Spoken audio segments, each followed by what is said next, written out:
Elhamdülillah, elhamdülillah, elhamdülillahillezî. Dünya hayatında sıkıntıya düşmemenin, elem ve ıstıraplardan masum kalmanın yolu, Allah'ın elimize verdiği ölçüler içinde hayatı sürdürmeye bağlıdır.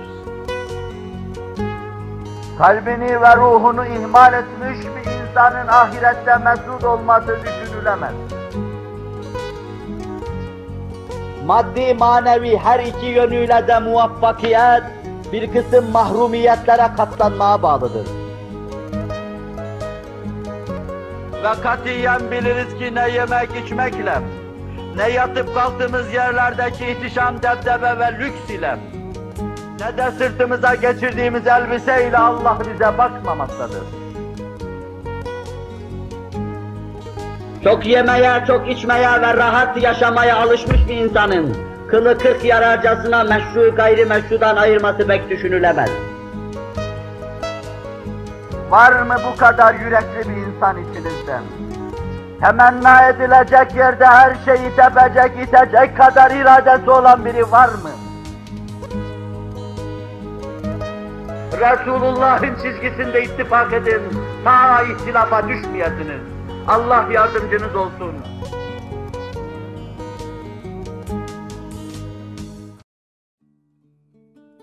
Muhterem Müslümanlar, mümin yaşadığı hayatı, öbür hayatı düşünerek, öbür hayat muvazenesi içinde ele alarak, her şeye akıllıca müdahalede, muhalecede bulunan insan demektir. Mümin, dünyevi emniyetini, ahiret emniyetini, mümin ve müheymin olan, Hazreti Allah'a bağlayan, Hazreti Allah'a iman eden, itimat eden, ahiretteki emniyetini de ona bağlayan, ahirete iman eden, fazilet duygularıyla, imana dayalı fazilet duygularıyla meşbu bulunan insandır. Mümin, dünya ve ahiret muvazenesini kurduktan sonra, hem dünya hayatını teminat altına almış, hem de ahiret hayatını teminat altına almış demektir. Bütünüyle dünya hayatına gözünü kapama, bütünüyle bir zaviyeye, bir inzivaya çekilme, Müslümanlıkta çok makbul bir şey olmadığı gibi, dünyaya dalmak, tamamen ahireti unutmak, cismaniyete dalmak, tamamen ruhu ve kalbi unutmak, hissiyat-ı ulviyeyi unutmak ve ihmal etmek, bu da Müslümanlıkla telif edilen şeylerden değildir. Akıllıca müminliğe gelince o, böylesine bir muvazeneyi kurmak suretiyle, ahirete ahiret kadar, ahiret saadetine ahiret saadeti kadar, dünyaya dünya kadar ve dünya saadetine dünya saadeti kadar ehemmiyet verir.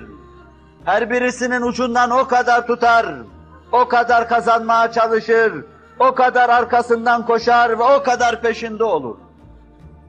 Ahiret dünyadan hayırlıdır. Ebedi, bitip tükenme bilmeyen bir hayat, bitip tükenme bilmeyen bir zaman içinde devam eden ahiret dünyadan hayırlıdır.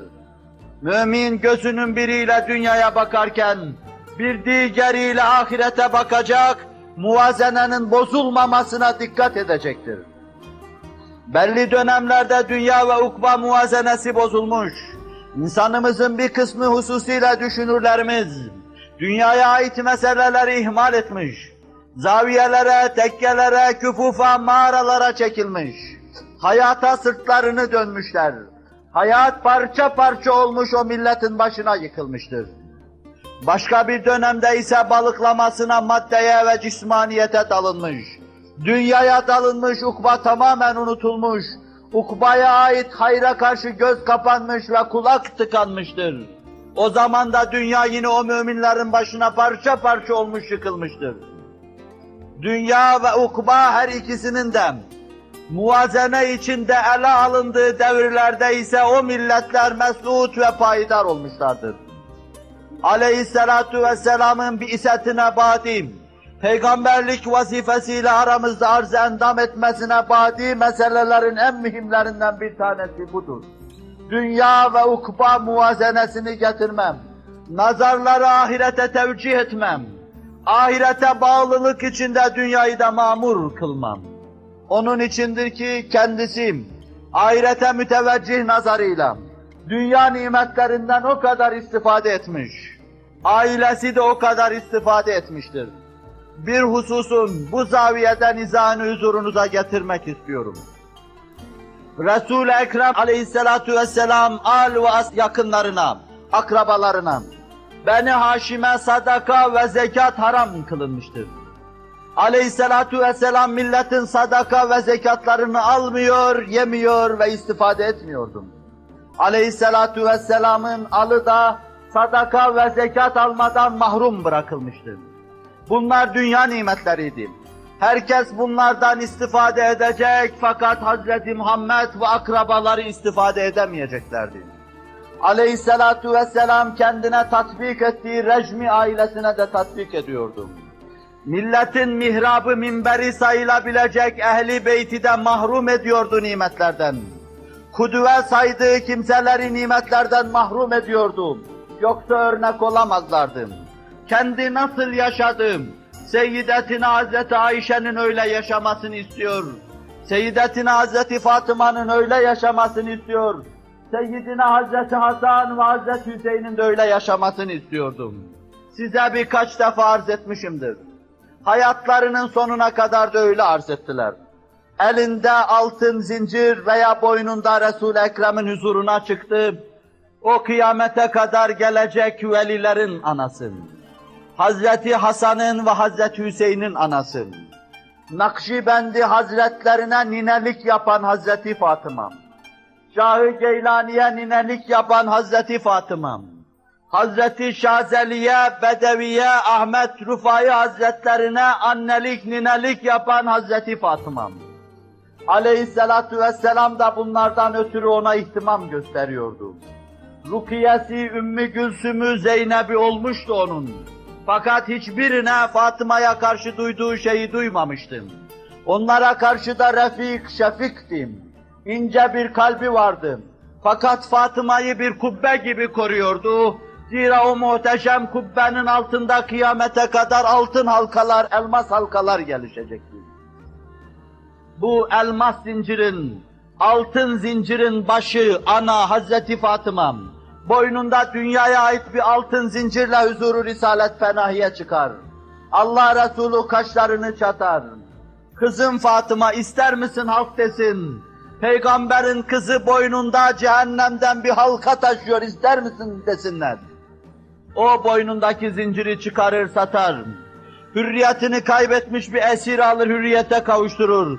Ve sonra beşaşet içinde, beşaret içinde huzuru Risalet Fenahi'ye gider, yaptığını söyler ve Resul-i Ekrem'i hoşnut eder. Aleyhissalatu vesselam ailesine pehriz yaptırtıyordu. Hayatlarının sonuna kadar da böyle devam ettiler. Bakın manzaraya. Ben ihtişamıyla size arz edemedim. O büyük kadını arz etme üstesinden geleceğim şey değildir. Aleyhissalatu vesselamın üzerinde tir tir titrediği bir kadını nasıl anlatabilirim? Ama bu büyük kadın, Seyyidina Hazreti Ali'nin evinde bulunuyor. Büyük bir insana hizmet ediyor, zevcelik yapıyor. Bu evde hususi saka yoktur. Bu evde değirmene götürüp un öğütecek adam da yoktur. Bu evde evi süpürecek hizmetçi de yoktur. Bu evde evin meunetine yardım edebilecek, el uzatacak kimse yoktur. Fatıma validemiz evvela Hazreti Hasan'ı, sonra Hazreti Hüseyin'i, sonra Hazreti Zeynep'i, sonra Hazreti Rukiye'yi, sonra Hazreti Ümmü Gülsüm'ü dünyaya getirir. Efendimiz kızının doğurduğu çocuklara daha evvel vefat eden kızlarının adını korur. Hatta bunlardan bir tanesi Zeynep'tir. Fatıma validemiz dünyaya getirdiği an Efendimiz gelir. Biraz evvel bana Cibril geldi. Fatıma'nın doğuracağı çocuğa Zeynep adını koy dedi. Sema onun adının Zeynep olmasını istiyor dedi. Efendimiz adını Zeynep koydu derler. Bu büyük kadın bu kadar çocuğun işini yüklenir. Seyyidina Hazreti Ali'nin işini yüklenir. Değirmen taşlarını kendi eliyle çevirir. Çevirdiği için ellerinin içi nasır tutmuştur. Bu kadar çocuğun temizliğini yapmak için çok uzaklardan omuzlukla su getirir. Kovarlar omuzunda su taşır. Seyyidina Hazreti Ali açar bir gün omuzunu gösterir, omuzda nasır bağlamıştır. Göklerde tebcil edilen kadın, Haydar-ı Kerrar'ın zevcesim, kıyamete kadar gelecek evliya ve aksabın anasım, Efendimizin matmahı nazarı, belki semanın matmahı nazarım. Seyyidetina Hazreti Fatıma omuzu yara bağlıyor, nasır tutuyor. O derdini kocasına açınca der ki, git babana Peygamberimiz sallallahu aleyhi ve selleme söyle, gelen esirlerden bir tane versin, o da gelsin bizim evimizde hizmet yapsın. Gider uzaktan, Mescid-i Nebevi ve Hücre-i Saadet'e doğru yaklaşır. Bu ince, bu narin kadının, tıpkı Efendimizin davranışları içinde Peygamber Efendimiz'e yaklaşmasını, muhterem pederler Efendimiz görürler. Kızım bu saatte seni buraya getiren neydi? Utanır ihtiyacını söylemeye, babacığım, sana bir selam vereyim, hal ve hatırını sorayım diye geldim der. Ve sonra döner geriye gider. Kocasına yaptığı şeyi söyler, kalk beraber gidelim der. Beraber huzur-u risalet tenayiye gelirler. Bir daha Efendimiz sorar, sizi buraya getiren neydi? O kocasını açtığı dertlerini açar Efendimiz'e şerh eder. Efendimiz aynen şöyle buyurur, hayır kızım, ben burada Ansar'ın fakir ve fukarasını, Ashab-ı Suffe'yi burada mahrumiyet içinde bırakıp size bir şey veremem. Ben elimdeki şeyleri onlara dağıtırım. Ben vallahi bundan size bir zerre veremem der kendi kızına. Gidip evinizde mahrumiyeti yaşamanız gerekiyor sizin. Ve onlar evlerine dönerler. Yataklarına girmiş yatmaktadırlar. Anlatan anlatırken diyor ki, başlarını aldıkları battaniye havada serindi, ayakları açık kalıyordu. Ayaklarını kapayınca da başları açık kalıyordu. Onlar battaniyeyi kah aşağıya kah yukarıya çekerken kapı vuruldu. Ve sonra da açıldı, aleyhissalatu vesselam gecenin karanlığında içeriye girdi. Biz kıyam etmek istedik. Mekane kuma buyurdu. Olduğunuz yerde kalın. Ve ikimizin arasına oturdu. Bana dedi ki, kızım sen benden bir şey istedin. Daha hayırlısını sana söyleyeyim mi ben? Günde 5 vakit namazı kıldıktan sonra her namazın arkasından 10 defa Subhanallah, Elhamdülillah, Allahu Ekber dersin. Yatacağın zaman da, döşeye geldiğin zaman da 33'er defa bunları dersin. Senin bu yaptığın şey, sahip olacağın bir köle ve onun hizmetinden senin için daha hayırlı olacaktır. Zira bu ahirete mahsup bir şey olacaktır. Demek istiyor ki aleyhissalatu vesselam, kızım, sen dünyaya az buçuk teveccüh etmek istiyorsun ama sen ukuba için yaratılmışsın. Sen bütün gelecek evliyaya mader olabilecek mahiyette yaratılmışsın. Sen bütün aktaba beşik olabilecek mahiyette yaratılmışsın. Bunları sen düşünmemelisin. Ahiret senin için daha hayırlıdır ve ona teveccüh etmelisin. Gitmiş bağrına taş basmış. Efendimiz sallallahu aleyhi ve sellem vefat edeceği ana kadar da devam etmiş. Ve bir daha böyle bir istekle bulunmamış. Odunu omuzuna almış, taşımış, değirmen taşını çevirmiş, ununu öğütmüş, ondan sonra efendisine ve çocuklarına bakmış, bir daha hatırından geçirmemişti bunun. Efendimiz vefat edince her şey yıkılmıştı. Anası vefat ettikten sonra, kız kardeşleri vefat ettikten sonra, yapayalnız Hazreti Fatıma babasına bağlanmıştı. Sık sık Mescid-i Nebevi'ye uğruyor, onu görüyor ve teselli oluyordu. 25-26 yaşlarında ancak vardı babası vefat ederken. 4-5 tane çocuğu vardı ve bütün tesellisi babasıydı. Bir gün Allah Celle Celaluhu onu da aldı. Bir sürü başında çocukla beraber yapayalnız kalmıştım. Seyyidina Hazreti Ebu Bekir'in huzuruna geldi. Babam vefat etti, onun hakkını isterim dedi. Bana vereceksiniz kızıyım, miras bana düşer onlar, babamın malı mülküm. Hazreti Ebu Bekir dedi ki, gözümün nuru, veremem onu. Ben bu mevzuda selahiyetli değilim. Ve şöyle onları bir ilzam yolunu seçtim. Ben sizi irşad ederek söylüyorum. Resul-i Ekrem'den duymadınız mı? Size demedi mi? Kim Fatıma'yı kırarsa beni kırmış olur. Kim onun kalbini inkisara uğratırsa bana eziyet etmiş olur, duymadınız mı? Allah şahit ki duyduk bunu. Öyleyse şahit olun, benim gönlüm şu esnada size kırıktır diyordu. Ve Seyyidina Hazreti Ebu Bekir halkın içine ağlayarak çıktı. Benden bu emaneti alın diyordu. Bunu götüremeyeceğim. Ama ona da şöyle söyledi. Ben Efendimiz'den duydum. Peygamberimiz buyurdular ki peygamberler geriye miras bırakmazlar. Onlar sadece ilim ve irfan bırakırlar. Mal, melek geriye kalmaz onlardan diyordu.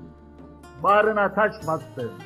6 ay aynı açlık ve susuzluğa devam etmek suretiyle o 6 aylık hayatını da yaşadığı ve Efendimiz'e intikal buyurdu. Ahirete intikal buyurdu.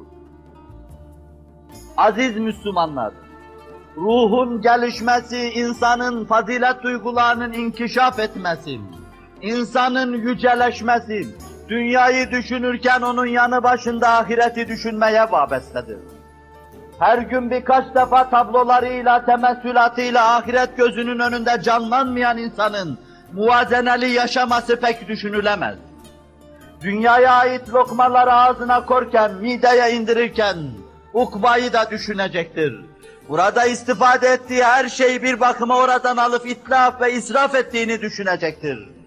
Mümin dünyadayken ahireti yaşayacak, dünyada ahiretin hesap ve planı içinde bulunacak, dünyada ahiretin hendesi sahası içinde, kareleri içinde dolaşacak. İşte burada cennet, işte şurada sırat, işte şurada mizan, işte şurada hesap. Şurada Hz. Muhammed Aleyhisselatü Vesselam şefaat etmek üzere hazır. Şurada terazinin kefeleri kalkıp inmekte. Ben bir hayat yaşıyorum ki her şeyimle oraya gideceğim. Oradaki o durumlarda, o hendesi kareler içinde dolaştırılacağım. Dolaştırılacağım, belki cennete gidecek, belki de gidemeyeceğim. Düşüncesi içinde hayatını tanzim etmeye çalışacaktır. Allah insanımıza, neslimize, kalbi ve ruhi istikamet vermek suretiyle dünya ve ahiret muvazenesini kurmaya onları muvaffak eylesin. Nefsine perhiz tutturan, dünya nimetlerinden dünya kadar istifade eden şerif ve aziz müminler güruhuna bizleri ilhak eylesin. Ala inne ahsenel kelam ve ebla'n nizam. Kelamullahil melikil azizil allam.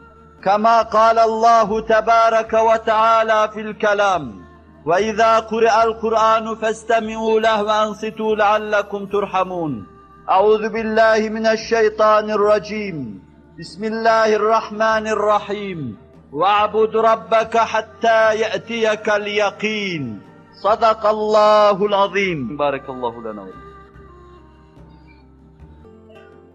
عباد الله Allah'ın kulları İttakullaha ve ati'uh.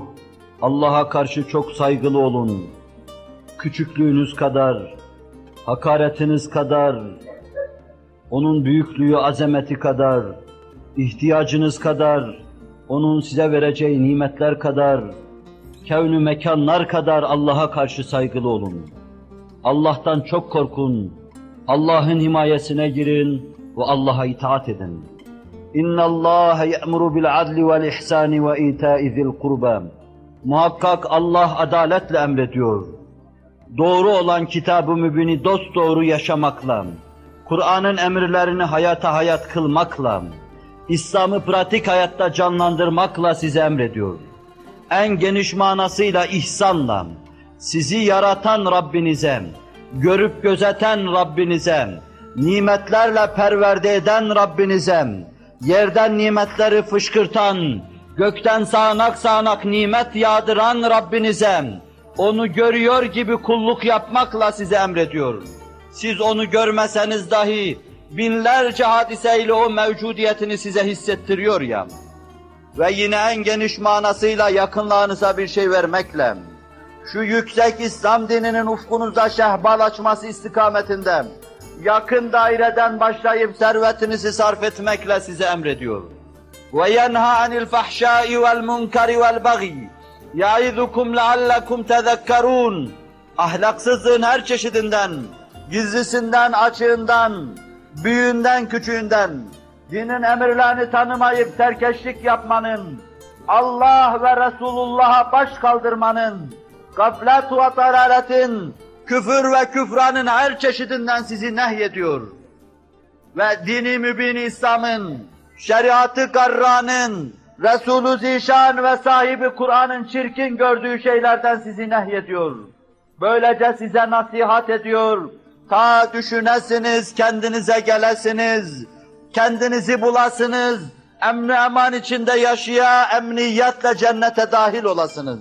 Akimis salah, inne salate tenha anil fahşai vel münker, ve le zikrullahi ekber, vallahu ya'lemu ma tesna'un, sadakallahul azim. Allahu Ekber, Allahu Ekber, Allahu Ekber, Allahu Ekber. Eşhedü en la ilahe illallah ve eşhedü en la ilahe illallah. Eşhedü enne Muhammeden Resulullah. Eşhedü enne Muhammeden Resulullah. İstevu yerhamkumullah. Safları düz tutun, Allah'ın merhametine mazhar olasınız. Hayya alas-salah, hayya alas-salah, hayya alel-felah, hayya alel-felah. Qad qâmetis-salah, qad qâmetis-salah.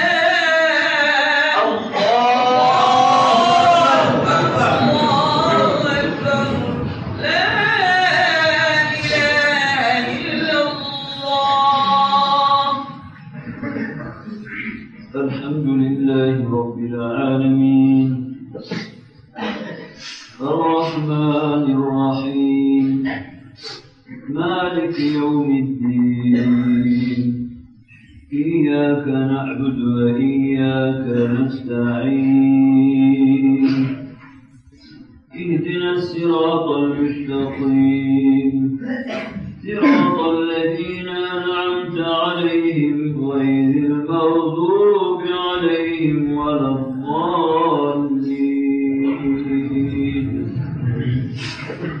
والشمس وضحاها والقمر إذا تلاها والنهار إذا جلاها والليل إذا يغشاها والسماء وما بناها والأرض وما طحاها ونفس وما سواها فألهمها فجورها وتقواها قد أفلح من زكاها وقد خاب من دساها كذبت ثمود بطغواها إذ انبعث أشقاها فقال لهم رسول الله ناقة الله وسقياها فكذبوه فعقروها فدمدم عليهم ربهم بذنبهم فسواها ولا يخاف عقباها الله أكبر.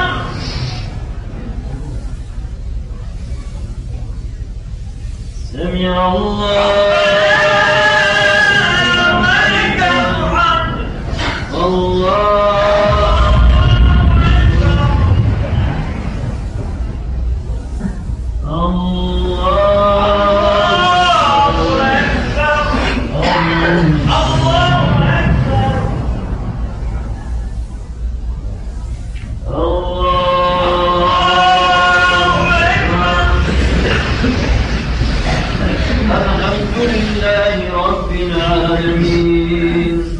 الرحمن الرحيم مالك يوم الدين إياك نعبد وإياك نستعين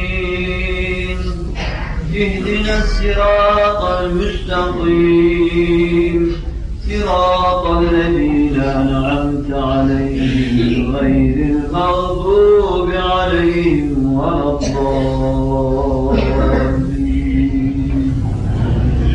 والعاديات ضبحا فالموريات قدحا فالمغيرات فالفارقات سبحا فأثرن به نقعا فبسطن به جمعا إن الإنسان لربه لكنود وإنه على ذلك لشهيد